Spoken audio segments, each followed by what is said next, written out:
Hi అండి, అందరికీ good morning. ఈరోజు సండే కదా. ఈరోజు మా ఇంటి స్పెషల్ వేడి వేడి పూరి, చట్నీ, ఆలు గ్రేవీ. పూరి బుడ్డగా పొంగాలంటే ఏం చేయాలి అని అందరికీ డౌట్ ఉంటుంది కదా. నా స్పెషల్ అయితే నేనైతే ఏం వేయనండి. మామూలుగా సాల్ట్, గోధుమ పిండితో పూరి చేసుకుంటాను. మైదా కూడా కలపను. మైదా అనేది హెల్త్కి మంచిది కాదు కదా, అందుకోసమే మైదా కూడా నేను కలపను. ఓకేనా.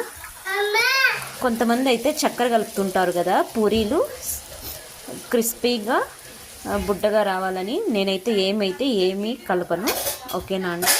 హాయ్, అందరికీ నచ్చితే లైక్ చేయండి, కామెంట్ చేయండి. Please subscribe to my channel.